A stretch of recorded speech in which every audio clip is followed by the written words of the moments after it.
Welcome to the world of commerce classes. कैसे हैं आप लोग? राधे राधे। होप्स आप लोग बहुत अच्छे होंगे। मैं आपके सामने लेके आ गया हूँ class number 2 of social responsibilities of business and business ethics. Last class के अंदर हमने पढ़ा था कि एथिक्स क्या होते हैं। इसके बाद हमने पढ़ा कि हमारे बिजनेस के एथिक्स क्या हैं in respect to different kinds of जो हमारे सोसाइटी है। सोसाइटी के लिए हमारा क्या था, सोसाइटी के लिए हमने सारी चीज़ें देखी कि हमारी बिजनेस एथिक्स क्या क्या है। तो एक बार अगर मैं लास्ट क्लास में अगर आपको लेके चला जाऊं तो आई होप सो वो ज़्यादा बेटर रहेगा, क्योंकि सारे कॉन्सेप्ट पहले से आपके ब्रश अप हो जाएंगे विच इज़ रिक्वायर्ड। ठीक है, तो आइए फटाफट से देखते हैं। तो क्लास आप सबको विजिबल होगी ना? अगर क्लास आप सबको विजिबल है तो प्लीज़ एक थम्स अप देना। एंड इसलिए हमने देखा था कि कॉन्सेप्ट ऑफ सोशल रिस्पॉन्सिबिलिटी क्या था। तो हमने देखा था कि सोशल रिस्पॉन्सिबिलिटी एक टाइप का वॉलंटरी इफोर्ट होता है बिजनेसमैन के लिए कि वो चाहे तो सोसाइटी की मदद कर सकते हैं। क्यों? क्योंकि कहीं ना कहीं हमने जो बिजनेस को रन करने के लिए सोसाइटी के रिसोर्सेज का इस्तेमाल करा है। इसका मैंने आपको बताया कि section number 135 of companies act 2013 होता है। वो ये कहता है कि वैसे तो बिजनेसमैन के लिए वॉलंटरी इफोर्ट है, लेकिन अगर कंपनीज की अगर बात करें तो कंपनीज के लिए वॉलंटरी ना होकर एक मैंडेटरी इफोर्ट है, जहाँ पे उनको 2% ऑफ नेट प्रॉफिट कंट्रीब्यूट करना ही करना है। कंडीशंस में आपको नहीं जाना, हर कंपनीज पे अप्लाई नहीं होता, वो कुछ कंपनीज में अप्लाई होता है जो कि CSR 135 सेक्शन के अंदर आ जाते हैं, उनके लिए अप्लाई होता है। ठीक, कंडीशंस को आपको याद करने की जरूरत नहीं है। इसके अलावा दो टाइप के लोग थे। एक तो ऐसे लोग थे जो कि सोशल रिस्पॉन्सिबिलिटी के फेवर में, दूसरे ऐसे लोग थे जो सोशल रिस्पॉन्सिबिलिटी के फेवर में नहीं है। तो पहले बात करते हैं कि सोशल रिस्पॉन्सिबिलिटी के फेवर में जो लोग थे उन्होंने बताया कि क्यों सोशल रिस्पॉन्सिबिलिटी की जरूरत है। तो इसमें हमने जो फर्स्ट पॉइंट देखा था, फर्स्ट पॉइंट ये था कि अभी मैं आपको जो है रफली एक बस बता रहा हूँ, मतलब फटाफट से बता रहा हूँ, बाकी जो हमारा वन शॉट रिवीजन आएगा उसके अंदर वापस से पूरा आपको रिवीजन होगा। मैं जस्ट चाहता हूँ कि आपका जो है कॉन्सेप्ट ब्रश अप हो जाए, क्योंकि हो सकता है कि एक दिन बाद, 1.5 दिन बाद, तुम्हारी 2 दिन बाद क्लास आती है, तब तक आप भूल ना जाओ। इस बीच में भी आप बहुत सारी चीजें करते होंगे, है ना। तो पहले ये था कि justification for existence and growth. अगर किसी बिजनेस को अपनी लॉन्ग टर्म की ग्रोथ चाहिए, वो चाहता है कि वो एग्जिस्ट करे मार्केट में लॉन्ग टर्म के लिए, तो उसके लिए सोशल रिस्पॉन्सिबिलिटी करना जरूरत है। दूसरी चीज ये कि long term interest of the firm, अगर वो फर्म को अपनी गुडविल बनानी, उसको अपनी ब्रांड वैल्यू बनानी है, तो उसको क्या करना पड़ेगा, उसको सोसाइटी में अपनी जो रिस्पॉन्सिबिलिटी है फुलफिल करनी ही पड़ेंगी। तो ब्रांड, सिंपल सी अगर बात करूं तो ब्रांड वैल्यू गुडविल बनाने के लिए आपको सोशल रिस्पॉन्सिबिलिटी करनी पड़ेगी। और वो कैसे बनती है? आपको कोई भी अनफेयर ट्रेड प्रैक्टिस नहीं करनी है, आपको कोई ब्लैक मार्केटिंग नहीं करनी है। ठीक है, तो इससे क्या होगा, आप लॉन्ग टर्म के लिए एग्जिस्ट करेंगे मार्केट के अंदर। तीसरा मैं पॉइंट डिस्कस करूं तो आता है अवॉइडेंस ऑफ गवर्नमेंट रेगुलेशन। देखो मैंने बताया ना, सेक्शन 135 क्या है, गवर्नमेंट एक टाइप की रेगुलेशन ही तो है, एक कसना कसा हुआ है कंपनीज के ऊपर। अगर आप नहीं करेंगे CSR तो क्या होगा, पेनल्टीज लगेंगी। तो अगर कंपनीज चाहती है कि हमारे पेनल्टीज ना लगे, गवर्नमेंट का इंटरवेंशन ना हो, तो चुपचाप जो है सोशल रिस्पॉन्सिबिलिटी कर दो। क्लियर? आ जाओ आगे भी देख लेते हैं फटाफट। इस सिर्फ आपका रिवीजन चल रहा है, अभी क्लास हमारी आज की शुरुआत नहीं हुई है। फिर आता है availability of resources with the business. ठीक है, देखो बिजनेस क्या होता है, बिजनेस के बाद फाइनेंशियल और ह्यूमन रिसोर्सेज होते ही हैं।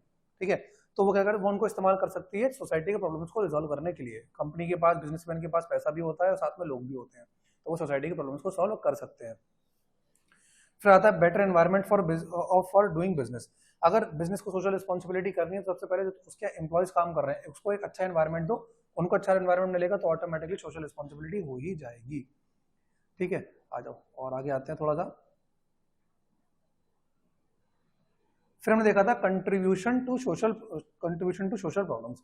यानी कि सिंपल से अगर बात करूं तो देखो कुछ ऐसी प्रॉब्लम्स भी हैं जो बिजनेसमैन ने खुद बनाई है, जैसे कि पॉल्यूशन हो गया, नॉइस पॉल्यूशन हो गए, अनसेफ वर्कप्लेस हो गए, डिस्क्रिमिनेशन हो गए। तो इन सारी प्रॉब्लम्स को का सोल्यूशन भी कंपनीज को, या मैं कह सकता हूँ एक ऑर्गेनाइजेशन को निकालना ही पड़ेगा। इन 6 पॉइंट्स ऐसे हैं जो दिखाते हैं कि सोशल रिस्पॉन्सिबिलिटी कैसे फेवरेबल है और सोशल रिस्पॉन्सिबिलिटी करने से बिजनेसमैन को कैसे बेनिफिट उनको भी मिलेगा। फिर कुछ लोग जो है अगेंस्ट में आ गए सोशल रिस्पॉन्सिबिलिटी की, ये नहीं करना चाहिए। जिसमें से पहले लोगों ने कहा कि देखो हम तो आज तक पढ़ते हुए हैं कि हमारा एक बिजनेस का जो मोटिव होता है वो प्रॉफिट मोटिव ही होता है, सोशल रिस्पॉन्सिबिलिटी कहाँ से आ गया। तो सोशल रिस्पॉन्सिबिलिटी के अंदर अपने ह्यूमन और फाइनेंशियल रिसोर्सेज वेस्ट ना करके आप अपना जो मोटिव है प्रॉफिट मोटिव ही रखें। ऐसा कहा जो अगेंस्ट में थे सोशल रिस्पॉन्सिबिलिटी के। दूसरा आता है बर्डन ऑन कंज्यूमर। यार कितनी भी ये वो लोग हैं जो अगेंस्ट में सोशल रिस्पॉन्सिबिलिटी के, देखो कैसे कैसे बातें बना रहे हैं वो लोग। वो कह रहे हैं कि सोशल रिस्पॉन्सिबिलिटी कंपनी कर भी दे, बिजनेसमैन कर भी दे, उसका अल्टीमेट तो लोड वो कंज्यूमर पे डालेंगे ना। अगर मान लो उन्होंने 10 रुपए चैरिटी भी कर दी तो उस 10 रुपए का लोड क्या है, वो अलग अलग चीजें जो बेच रहे हैं उसमें प्राइस बढ़ा देंगे, अल्टीमेटली लोड कहाँ जाएगा, कंज्यूमर का। तो एक तरफ आप कंज्यूमर की भलाई कर रहे हो, ऊपर से उनसे पैसे ले रहे हो, तो काहे की सोशल रिस्पॉन्सिबिलिटी। फिर तीसरा पॉइंट आता है लैक ऑफ सोशल स्किल्स। देखो बिजनेसमैन के पास जो ह्यूमन रिसोर्सेज पड़े हुए हैं ना, तो वो बिजनेस एक्सपर्ट्स है, ना कि सोशल एक्सपर्ट है। तो अगर आपको सोशल प्रॉब्लम्स को डील करना है then you have to contact with the social experts.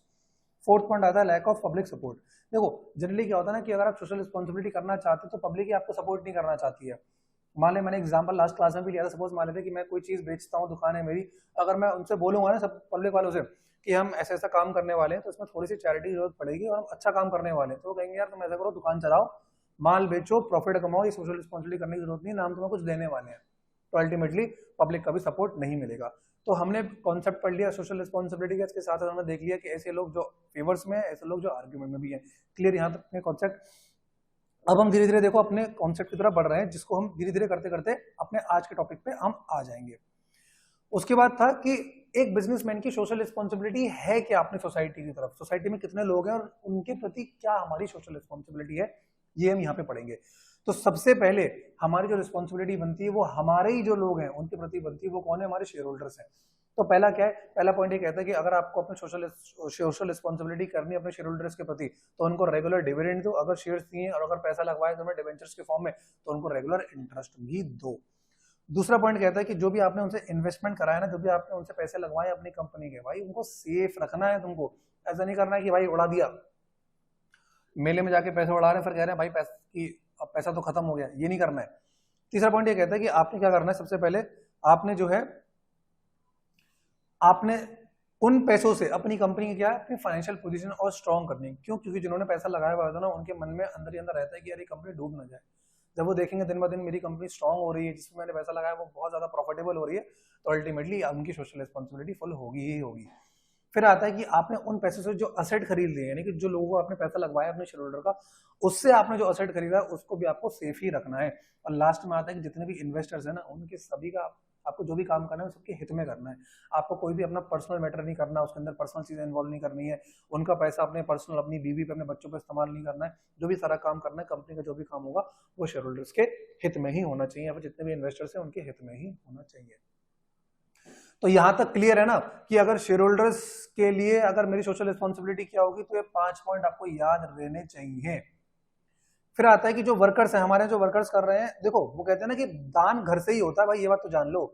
तो पहला जो सोशल रिस्पॉन्सिबिलिटी कर रहे हैं वो घर से ही कर रहे हैं, अपने शेयर होल्डर्स के प्रति कर रहे हैं, अपने जो वर्कर्स हैं उनके प्रति कर रहे हैं। ठीक है, यहां तक वीडियो हमारी ठीक चल रही है ना, कोई दिक्कत तो नहीं है? तो वर्कर्स के प्रति क्या होगी हमारी, वर्कर्स को क्या करना है, हमें अच्छा कंपेंसेशन देना है और अच्छे उनको पर्क्स देने हैं, ये बोलता है पहला पॉइंट। दूसरा पॉइंट कहता है जहां वो हमारे एम्प्लॉयज काम कर रहे हैं, जहां पे हमारे वर्कर्स काम कर रहे हैं, वो एक अच्छा एक सेफ एनवायरनमेंट होना चाहिए। तीसरा कहता है कि भाई भाईचारा ऑन टॉप होना चाहिए। ठीक है, भाईचारा ऑन टॉप होना चाहिए, यानी कि आप जो काम कर रहे हैं उसमें कोई डिस्क्रिमिनेशन नहीं होना चाहिए, कोई भेदभाव नहीं होना चाहिए, अपवर्ड और लोअर लेवल का कोई ऐसा सीन नहीं होना चाहिए। ठीक है, एक प्रॉपर भाईचारे वाला काम होना चाहिए। ऐसा एनवायरनमेंट अगर दोगे तो वर्कर्स के लिए एक टाइप की सोशल रिस्पॉन्सिबिलिटी ही होगी। थर्ड पॉइंट आता है कि जो हमारे कंज्यूमर्स हैं उनके प्रति हमारी क्या रिस्पॉन्सिबिलिटी। तो बहुत सिंपल है, बहुत सिंपल पॉइंट है। पहला कहता है कि जो हमारे वर्कर्स हैं उनको हमें, जो हमारे कंज्यूमर्स हैं उनको हमें अच्छा क्वालिटी के गुड्स एंड सर्विसेज प्रोवाइड करने हैं और अच्छे दामों पे, यानी कि रीजनेबल प्राइस होने चाहिए। दूसरा कहता है कि जितनी हमारी डिमांड हो उतनी हमारी सप्लाई होनी चाहिए। ऐसा नहीं होना चाहिए कुछ जो लोग हैं जिनकी मोनोपोली मार्केट में, या फिर जिनको ऐसा लगता है कि मेरी दुकान ही है अकेले यहाँ पे और किसी की नहीं है, तो जैसी चीजों की डिमांड बढ़ना शुरू हो जाती है वो कहते हैं सप्लाई धीरे धीरे कम कर देते हैं। क्यों? क्योंकि जब ज्यादा डिमांड बढ़ने लगती है तो उसके प्राइसेस भी इन्फ्लेट करने लगते हैं और फिर वो डिमांड फुलफिल करना चालू करते हैं। तो this is not a social responsibility. फिर आता है हमारा to inform them about the new product. अगर आपका मार्केट में कोई नया प्रोडक्ट आ रहा है तो उनको इन्फॉर्म करो, उनके पास जो एग्जिस्टिंग प्रोडक्ट है उसके बारे में उनको नॉलेज दो, इन्फॉर्मेशन दो, फोन कॉल्स पे रहो आप। ठीक है, और लास्ट पॉइंट कहता है कि आपके प्रोडक्ट या सर्विसेज इस्तेमाल करने के बाद अगर में कोई दिक्कत आती है तो उसको भी आपको कॉल पे डील करना पड़ेगा। तो यहां तक हमने अपनी लास्ट क्लास का एक बार ओवरव्यू कर लिया। कितने मिनट हुए भाई? बाबूजी 9 मिनट में हमने अपने पुराने क्लास का रिवीजन कर लिया। ये कराना इसलिए जरूरी होता है कि कहीं ना कहीं आपका एक जो पुराना जो पढ़े हुए हैं अगर आप उसको विदिन अ वीक रिवाइज नहीं करेंगे तो आप भूल जाएंगे। इसलिए मैं अपनी क्लासेस पूरी करने के बाद एक वन शॉट रिवीजन निकालता हूँ। क्यों? ताकि एक बार कॉन्सेप्ट ब्रश अप हो जाएंगे। जरूरी नहीं कि आप पूरा सब कुछ आधी याद करके रख लो, नहीं, ऐसा नहीं करना है आपने। थोड़ा रिवाइज करते जाओगे, रिवीजन वीडियो देखोगे तो आपके माइंड में कहीं ना कहीं रहेगा। दोबारा जब कभी उसको देखोगे ना महीने 1.5 महीने में तो आपको नया नया से नहीं लगेगा। This is the only point जिसमें मैं फोकस करना चाहता हूँ।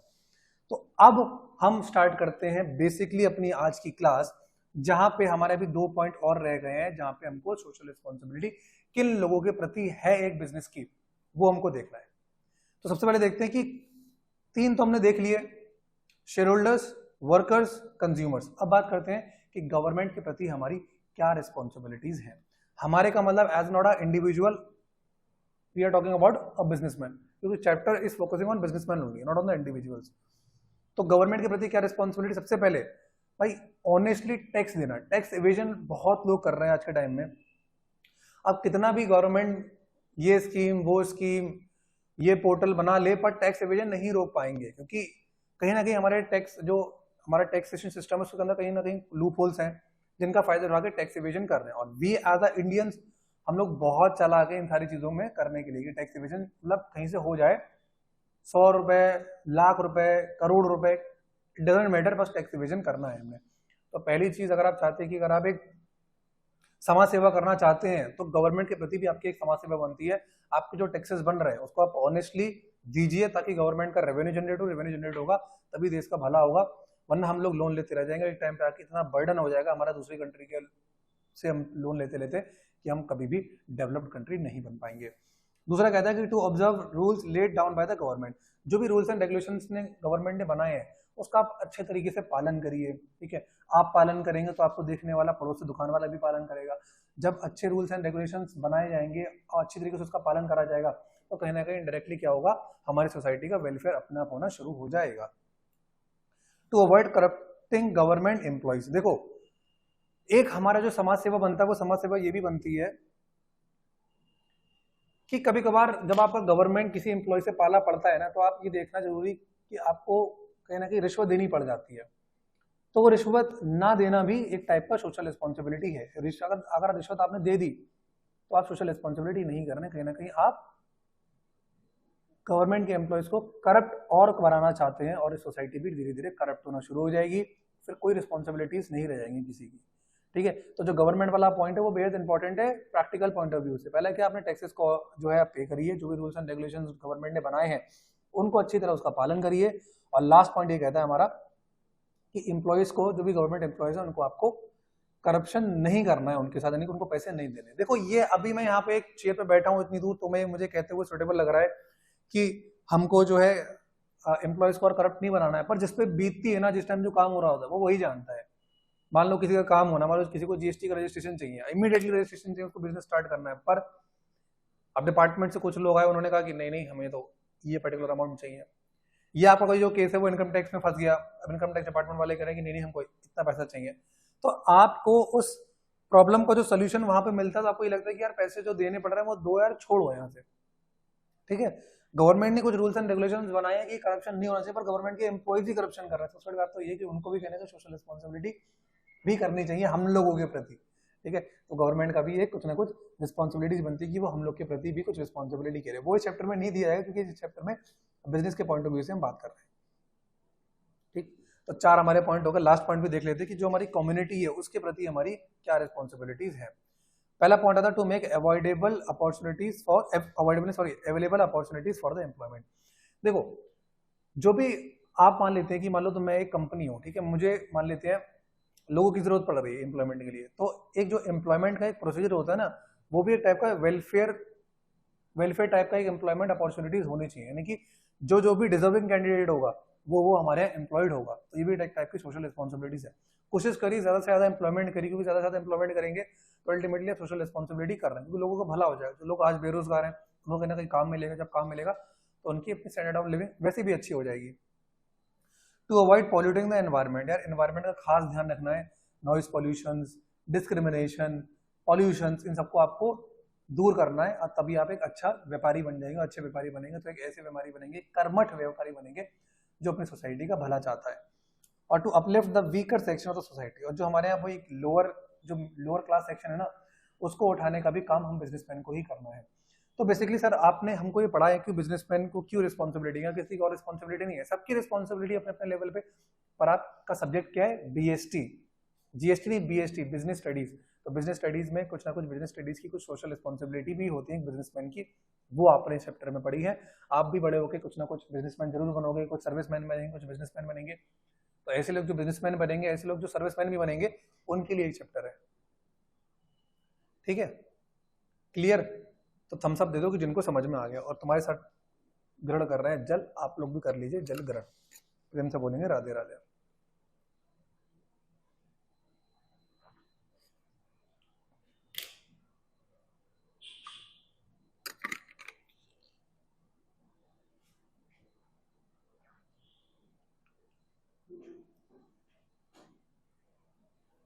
चले, मजा आ रहा है?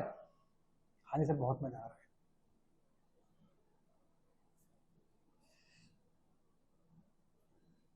तो डिफरेंट डिफरेंट इंटरेस्ट ग्रुप के लिए हमारी क्या सोशल रिस्पॉन्सिबिलिटी क्लियर हो गया? हाँ जी सर क्लियर हो गया। अब आगे बढ़े, आ जाओ।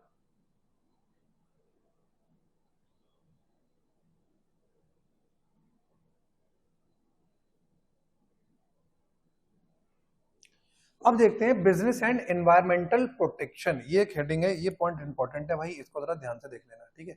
यहाँ पे लिख भी देता हूँ इंपॉर्टेंट, सबको स्क्रीन विजिबल है ना, कहीं कट तो नहीं थी कोई चीज, बता दिया करो यार। हाँ सब कुछ विजिबल है। ये कोट अपने दिमाग में चलते रहने देखो, तो हर चैप्टर में आपको नया नया डाल के दिया करूंगा। ये बड़ा धमाकेदार कोट है ये। चलो, environment, the environment is defined as the totality of man surrounding. अगर मैं एक बिजनेसमैन की अगर बात करूं तो हमारे आसपास क्या सराउंडिंग है, ठीक है। हमारे आसपास क्या होंगे, both natural and manmade things हमारे आसपास होंगे ही होंगे, ठीक है। नेचुरल रिसोर्सेज कैसे हो सकते हैं, जैसे कि लैंड हो गए, वाटर्स हो गए, ये हो गए, एयर हो गई, ये सारे हमारे नेचुरल रिसोर्सेज हैं।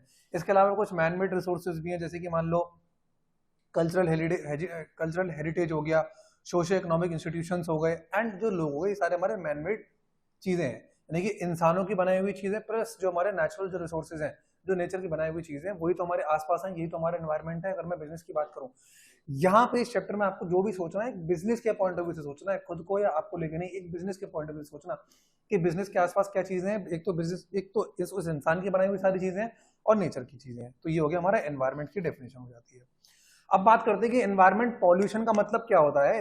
एनवायरमेंट पॉल्यूशन का मतलब ये होता है कि जब आप कुछ ऐसे हार्मफुल सब्सटेंस या आइटम्स को इंजेक्ट करना शुरू कर दें एनवायरमेंट में, तो ऑटोमेटिकली एनवायरमेंट क्या होता है, एनवायरमेंट हमारा पॉल्यूट होना स्टार्ट हो जाता है, ठीक है। अब सबसे खतरनाक दिक्कत है, सबसे खतरनाक दिक्कत ये है कि जो इंडस्ट्रियलिस्ट हैं, जो फैक्ट्रीज वाले हैं, जो बिजनेसमैन हैं, वो सबसे ज्यादा पॉल्यूशन कर रहे हैं, ठीक है। वो सबसे ज्यादा पॉल्यूशन कर रहे हैं, जिसकी वजह से इंडस्ट्रियल पॉल्यूशन आज चरम सीमा पे है।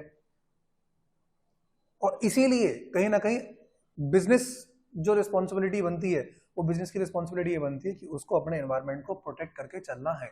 ये एक रिस्पॉन्सिबिलिटी में पॉइंट डाला हुआ है, हमने अभी पढ़ा था कि रिस्पॉन्सिबिलिटी टुवर्ड्स कम्युनिटी के अंदर ये वाला पॉइंट पढ़ा था कि to avoid polluting the environment. तो एनवायरमेंट का मतलब समझ गया कि हम हमारे आसपास, यानी कि बिजनेसमैन के आसपास बहुत सारी चीजें देखिए, नेचुरल मैनमेड चीजें, ये तो जाएगा एनवायरमेंट। एनवायरमेंट पॉल्यूशन का मतलब ये है कि सबसे ज्यादा दिक्कत यही है कि आज के टाइम पे एनवायरमेंट के अंदर जो बिजनेसमैन, जो इंडस्ट्रीज, जो फैक्ट्री वाले हैं, वो बहुत तेजी से हार्मफुल सब्सटेंसेस को इंजेक्ट कर रहे हैं। वो नॉइज पोल्यूशन के फॉर्म में भी हो सकता है, एयर पोल्यूशन के फॉर्म में भी हो सकता है, तो कहीं ना कहीं, और डिस्क्रिमिनेशन के फॉर्म में भी हो सकता है। तो ये कहीं ना कहीं हमारे जो एनवायरमेंट है उसको पॉल्यूट कर रहा है। इसीलिए सोसाइटी, जो बिजनेसमैन है, उसको एक रिस्पॉन्सिबिलिटी दी गई है कि आपको इन सारी चीजों को रोकना है, आपको अपने एनवायरमेंट को प्रोटेक्ट करते हुए चलना है। अब देख लेते हैं कि जो पॉल्यूशन है उनके मतलब कॉजेज क्या क्या है। तो कॉजेज अगर मैं देख लूं तो एक तो हमारा एयर पॉल्यूशन हो गया कॉज, वाटर पॉल्यूशन हो गया, लैंड पॉल्यूशन हो गया, नॉइज पॉल्यूशन हो गया। बेसिकली ये चार ऐसे टाइप के पॉल्यूशन है जिनकी वजह से हमारे एनवायरमेंट के अंदर पॉल्यूशन बहुत तेजी से बढ़ रहा है। तो अगर मैं एयर पॉल्यूशन की अगर बात करूं तो ऐसे लोग देखा होगा कि किसी के आसपास भी फैक्ट्री, जनरली जो फैक्ट्रीज एस्टेब्लिश होती है ना, वो थोड़ा सा आइसोलेशन में होती है, यानी कि जो एरियाज होते हैं जहाँ पे मतलब पॉपुलेशन होती है, वो उस एनवायरमेंट से थोड़ा सा अलग हटके वो लोग फैक्ट्रीज को एस्टेब्लिश करते हैं। ये हमारी मतलब लॉ भी है। मान लो अगर आप फैक्ट्री सेटअप करना चाहो, आप कोशिश करना एक बार कि मिड सिटी के अंदर आप स्टेब्लिश कर रहे हो, नहीं स्टेब्लिश कर पाओ, क्यों? क्योंकि बहुत सारे लॉ हैं जो आपको रोक देंगे कि नहीं आप स्टेब्लिश नहीं कर सकते। इसलिए आपको कहीं ना कहीं आइसोलेटेड एरिया में जाके ही आपको स्टेब्लिश वो करना ही पड़ेगा। आपको वहीं आसपास का, मतलब आसपास नहीं कर सकते, कहीं दूर जाके करना ही पड़ेगा। तो फिर भी अब हो क्या रहा है, मान लो फैक्ट्रीज है, चिमनीज है, भट्टे हैं, फैक्ट्रीज हैं, इंडस्ट्रीज हैं, इसमें क्या हो रहा है, एक टाइप का स्मोक निकल रहा है। जो स्मोक क्या हो रहा है, वो स्मोक क्या है, वो एयर पॉल्यूशन क्रिएट कर रहा है। बहुत सारे केमिकल्स होते हैं जो फैक्ट्रीज रिलीज करती है, वो क्या कर रहा है, वो हमारा एयर पॉल्यूशन कर रहा है, ठीक है। जिससे क्या हो रहा है, वो हमारी ओजोन जो लेयर होती है ना, ओजोन लेयर, उसको इफेक्ट कर रहा है, और जिसकी वजह से क्या हो रहा है, ग्लोबल वार्मिंग जो हो रही है वो हमारी बढ़ रही है, ग्लोबल जो वार्मिंग है वो बढ़ रही है, ओजोन लेयर को इफेक्ट कर रहा है, तो एयर पॉल्यूशन हो गया। तो basic basic simple simple point है, आपको बस क्रैक करना पता है कहाँ होता है, जहां पे आप चीजें समझने लग जाए, जहां पे आप समझ जाए अच्छा इस टॉपिक के अंदर ये पॉइंट आने वाले हैं, इसके अंदर मैं ये लिखूंगा, इतनी ही समझदारी है, वही मैं आपको हेल्प करना चाहता हूँ, बस इतना ही करना है, और बाकी गेम कुछ नहीं है। If you want to win this game, थोड़ा सा आपको अपग्रेड होना पड़ेगा, थोड़ा सा आपको अपना जो लेवल है वो बढ़ाना ही पड़ेगा। अब आप 10th में नहीं हो, आप 11th में, ठीक है। एंड 11th का सेशन भी अगर मैं अप्रैल से देखूं, अप्रैल नहीं मई, अगर जून से भी देखूं, तब भी जुलाई अगस्त, आज हम सितंबर में, मिड सितंबर में, ठीक है। तो अब आप छोटे बच्चे नहीं रहे, आप थोड़े से बड़े हो गए हैं, मैं कह सकता हूँ आप एक मुंशी हो चुके हैं, छोटे कॉमर्स लेने के बाद आप छोटे मुंशी हो गए 11th क्लास तक। 12th क्लास तक आते आते आप बड़े मुंशी हो जाओगे, और 12th क्लास के बाद आप एक प्रोफेशनल हो जाओगे, समझ गए। सर क्यों बड़े बड़े सपने दिखाते हो, बड़े बड़े सपने नहीं बेटा प्लेयर, तो बड़े बड़े सपने जब देखोगे तो छोटे सपने पूरे होंगे, छोटे सपने देखोगे तो सपने पूरे नहीं होंगे। फिर आता है हमारा वाटर पोल्यूशन। वाटर पोल्यूशन की अगर बात करें कि जो केमिकल्स जो रिलीज करता है ना, जो फैक्ट्रीज और इंडस्ट्रीज, वो कहाँ पे डंप कर देते हैं, वो डंप कर देते हैं हमारे आसपास की रिवर में। आप ये देखो, यमुना जी है, गंगा जी, ये क्यों इतना यहाँ पे वेस्ट मिलता है, क्योंकि आसपास की जो इंडस्ट्रीज है वो चुपके से जाके यहीं पर डंप कर देते हैं सारा वेस्ट। ये आपका आसपास कोई रिवर होगा, कोई लेक होगा, वहां पे जाकर डंप कर देते हैं, तो ये क्या होता है, वाटर पॉल्यूशन होता है। फिर इशू मतलब उन्हीं पानी को आके जो एनिमल्स हैं वो पीते हैं, कहीं ना कहीं गलती से ह्यूमंस भी वाटर को कंज्यूम कर लेते हैं, तो क्या होता है, उनकी डेथ हो जाती है, एक ऐसी डिसीज हो जाती है जो कभी क्योर नहीं हो सकती, ठीक है। मतलब ह्यूमन लाइफ को खतरा है यार इन सारी चीजों से, तो समझो ना, बिजनेसमैन वाले लोग, जो इंडस्ट्री, जो फैक्ट्रीज है, उनको भी समझना चाहिए कि भाई साहब ये गलती मत करो, ऐसे जो हमारा एनवायरमेंट है उसको आप डिग्रेड मत करो। फिर आता है हमारा लैंड पॉल्यूशन, ठीक है। जो जो वेस्ट जो रिलीज कर रहे हैं, जो केमिकल रिलीज करता है ना, तो कभी कभार वो लोग क्या करते हैं, वाटर में डाल के वो लोग ऐसे ही कहीं ना कहीं किसी खाली एरिया में जाके डंप कर देते हैं। अब उससे होता क्या है ना, उस कचरे से, उस केमिकल से क्या होता है, उस लैंड की फर्टिलिटी डिस्ट्रॉय हो जाती है, यानी कि अब वो बंजर जमीन में तब्दील हो जाती है, उस पर कभी भी आप कोई भी क्रॉप नहीं उगा सकते, कभी कुछ नहीं कर सकते। तो क्या है, हमारी जो बेसिकली जो फर्टिलिटी है, लैंड की फर्टिलिटी, उसको भी वो हार्म कर रही है, और जो एग्रीकल्चर सेक्टर है, इससे उसको भी नुकसान पहुंच सकता है। फिर आता है हमारा नॉइस पोल्यूशन। जो बड़ी बड़ी फैक्ट्रीज चल रही हैं, बड़ी बड़ी फैक्ट्रीज के अंदर जो व्हीकल्स चल रहे हैं, या फिर बाहर भी उन बिजनेसमैन के अगर व्हीकल चल रहे हैं, बड़े बड़े ट्रक्स देखते हैं आप लोडिंग अनलोडिंग के लिए, तो ये बहुत ज्यादा नॉइस पोल्यूशन क्रिएट कर रहे हैं, जिससे क्या होता है, जिससे बड़ी बड़ी डिजीज पैदा हो रही है, सुनने में दिक्कत आ रही है, ठीक है, लोगों को मेंटल डिसऑर्डर हो जा रहा है, पागलपन के दौरे पड़ रहे हैं, तो वो इसी नॉइस पोल्यूशन की वजह से तो पड़ रहे हैं। तो बेसिकली 4 टाइप के ऐसे पोल्यूशन है जो हमारे पोल्यूशन मार्केट में कॉज कर रहे हैं। इन्हीं सारी चीजों को सोसाइटी, जो बिजनेसमैन है, उनको प्रोटेक्ट करना है, और अगर आप इसको प्रोटेक्ट करेंगे, इन पॉल्यूशन को रोक देंगे, तो आपकी एनवायरमेंट अपने आप ही प्रोटेक्ट हो जाएगा। तो कौन कौन से पॉइंट हुए हमारे, एयर पॉल्यूशन हो गए, वाटर पॉल्यूशन हो गए, लैंड पॉल्यूशन हो गए, नॉइस पॉल्यूशन हो गए, ठीक है। एयर पॉल्यूशन अगर आपको रोकना है तो स्कोप और केमिकल कम रिलीज करो। वाटर पॉल्यूशन अगर आपको रोकना है तो अपने केमिकल्स को आप वाटर पे डंप नहीं करो। लैंड पॉल्यूशन अगर आपको रोकना है तो अपने वेस्ट को, अपने केमिकल्स को ऐसे किसी लैंड पे डंप मत कर दो, वरना फर्टिलिटी उसकी बेकार हो जाएगी। नॉइस पॉल्यूशन रोकना है तो आपको ऐसे नॉइस मत क्रिएट करो जिससे लोगों को दिक्कत हो रही है, जिससे ह्यूमन लाइफ को खतरा है, ठीक है। तो हम लोग बड़ी तेजी से, बड़े अच्छे तरीके से अपने जो है वो अपने सिलेबस को कवर कर रहे हैं, ठीक है। तो आई होप आपको बहुत मजा आ रहा है, बड़े अच्छे तरीके से आप कवर करते हुए सारे चल रहे हैं। एक लाइक तो तुम्हारी टीचर के लिए बनता है यार, एक लाइक ठोक दो भाई, ठीक है।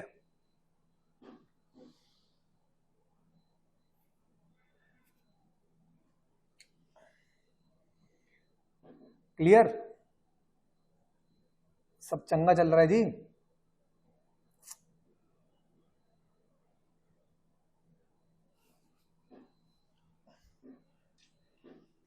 बड़े आगे, सर ब्रेक दे दिया करो। देखो तुम लोग देखते हो यूट्यूब पे, तो यूट्यूब पे एक ऑप्शन होता है पॉज करने का, तुम पॉज कर लो, ब्रेक ले लो। मैंने तुमको कौन सा रोका हुआ, ये क्लास कौन सी तुम्हारे लाइव पहुंच रही है अभी। जब लाइव हम कभी यूट्यूब पे होंगे तब ब्रेक दे दिया करेंगे, ये जब लाइव सेशन ले रहे होंगे तब दे दिया करेंगे ब्रेक। अभी तो रिकॉर्डेड चल रही है, तो रिकॉर्डेड में आप पॉज करो और आगे बढ़ जाओ। अगर मैं नेसेसरी टाइम वेस्ट करूंगा तो खुद सोचो। फिर एक क्लास जो हम क्लास को हम टाइम ओरिएंटेड बनाने का लक्ष्य है। आप देखो मेरी क्लास 30 to 35 मिनट्स की क्यों आती है, क्योंकि मैं बीच में ब्रेक नहीं देता, टाइम वेस्ट नहीं करता, इधर उधर की बातें कम करता हूँ, ताकि ऐसे बच्चे जो एग्जाम टाइम पे वीडियोस देख रहे होंगे वो लोग को मतलब बर्डन फील ना हो कि हमारे 10 मिनट चले गए, 20 मिनट चले गए। दैट इज वाई कभी बातचीत करनी हो तो फोन लगा के बातचीत करो यार, कौन मना करता है तुमको, ठीक। अब हम आगे देखते हैं कि पॉल्यूशन कंट्रोल करने की जरूरत क्यों पड़ी। अनदर इंपॉर्टेंट पॉइंट, कि पॉल्यूशन कंट्रोल करने की जरूरत क्यों पड़ी हमको। तो हमारा पहला पॉइंट जो कहता है वो कहता है कि टू एंश्योर हेल्दी लाइफ, यानी कि बहुत सारे डिसीजेज जैसे कि कैंसर हो गए, हार्ट अटैक्स हो गए, लंग्स कॉम्प्लिकेशंस हो गए, ऑल ये सारी किस वजह से कॉज हो रही है? ये हमारे पॉल्यूशन की वजह से कॉज हो रही है जो एनवायरनमेंट के अंदर है। तो पॉल्यूशन कंट्रोल तो करना ही पड़ेगा ताकि ये डिजीजेस कंट्रोल हो पाए।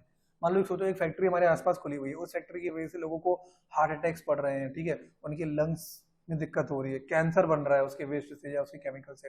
तो क्या ये हमारे एनवायरनमेंट को हार्म कर रहा है, हमारी जो ह्यूमन लाइफ है उनको हार्म कर रहा है, उनको नई नई डिजीजेस दे रहा है। तो इसलिए जरूरत पड़ती है ताकि हम हेल्थ लाइफ इंश्योर कर पाए। दूसरा आता है सेफ्टी, यानी कि एयर पॉल्यूशन की वजह से जो स्मोक जनरेट हो रही है, जो केमिकल मतलब रिलीज हो रहा है बाहर, उसकी जो स्मेल जनरेट हो रही है, उससे क्या हो रहा है, लोगों को क्या हो रहा है, लोगों को चांसेस है कि विजिबिलिटी नहीं। अब दिल्ली जाओ, देखो दिल्ली में क्या हो रहा है, दिल्ली के आसपास देखो तो बहुत ज्यादा फॉग आ जाता है, यानी कि बिना ठंडे के वहां पे आपको फॉग देखने को मिलता है, विजिबिलिटी कम होती है। तो जब विजिबिलिटी कम होती है तो आपके एक्सीडेंट के चांसेस ज्यादा हो जाते हैं। तो आप चाहते हैं कि एक्सीडेंट के चांसेस कम हो, एक्सीडेंट ना हो, तो आपको ये वाला पॉल्यूशन कंट्रोल करना ही पड़ेगा, एयर पॉल्यूशन। मतलब आप देख लो कहीं ना कहीं पॉल्यूशन से एनवायरमेंट को खतरा पड़ रहा है, उस एनवायरमेंट से एनवायरमेंट में रह कौन रहे हैं, हम ही लोग तो रह रहे हैं। तो इस एनवायरमेंट अगर हमारा खराब होगा तो उसका इफेक्ट भी हमको ही पड़ेगा। जो हमारा थर्ड पॉइंट आता है, थर्ड पॉइंट कहते हैं कि इकोनॉमिक लॉसेस भी हो सकते हैं। यानी कि आप ये देखो कि बिजनेसमैन की वजह से अच्छाइयां तो हो ही रही हैं, लेकिन बिजनेसमैन की कुछ गलतियों की वजह से हमारे नुकसान क्या क्या हो रहे हैं। देखो मतलब सबसे बड़ा नुकसान क्या है, इंसान का। यार दो ही नुकसान होते हैं, जान का और माल का नुकसान, ठीक है। माल का नुकसान तो कोई नहीं, तुम यार प्रॉफिट तो बना लोगे, लेकिन जो जान का नुकसान हो रहा है वो भी तो देखो ना, तो विच इज इंपॉर्टेंट फैक्टर। अब माल का नुकसान भी क्यों हो रहा है, देखो यहाँ पे माल का नुकसान भी हो रहा है। देखो पॉल्यूटेंट्स, जो पॉल्यूशन होता है ना, पॉल्यूशन हेवी इकोनॉमिक लॉसेस भी लाता है कंट्री के लिए।